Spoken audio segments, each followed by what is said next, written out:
Hello and welcome to The Week, your source for all the news you don't need. I'm your host, Nick Bedard. What happened when the old lady crossed the road? Well, we begin today's show with the answer to this mysterious question. A young, heroic Chinese man in China's Fujian province had the Leifang spirit as he stepped out of his home looking to do some good for the society. An old Chinese woman was also setting out to fulfill her day, but all she had in mind was crossing a busy intersection. Traffic was not waiting for anyone. As cars zipped past the grandma, she continued walking with her head down at a dangerously slow pace. That's when young, heroic Chinese man came to the rescue. He swept Granny off her feet and guided her to safety. Call it romantic, call it brave, or simply call it Lei Fang. Bravo, young Chinese man. Bravo. 별빛이 내린다.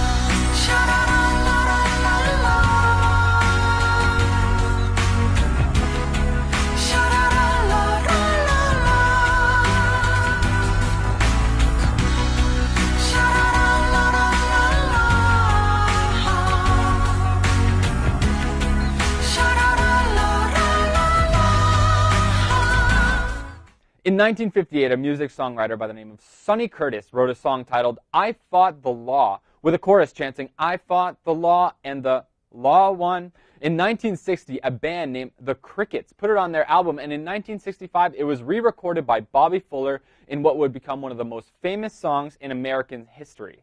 Now, I fought the law and the law won is being used as a defense for this Chinese thief who pretty much says if he didn't steal, the police wouldn't have any work to do. Yes, this man fought the law by stealing and the police won by catching him. And now he's bragging that he lost and the police won, calling it a good thing for police and their jobs?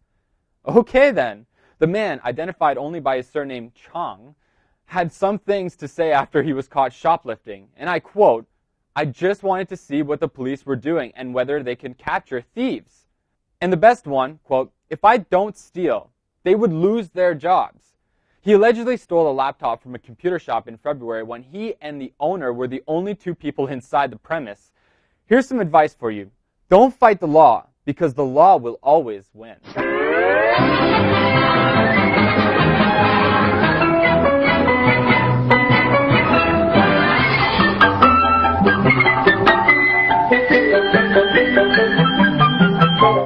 Finally, we end today's show with a guy in America who had a little bit too much to drink. How do we know he had a little bit too much to drink? Well, because he drove his car into a 15-foot tree that somehow got stuck in the front end and kept driving.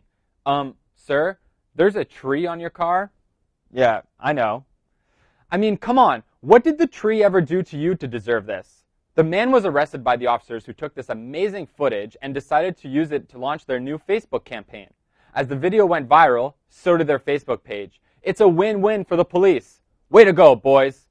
That's all we have for this week. We want to wish you a happy weekend and come back right here next week for more news that you don't need. So long.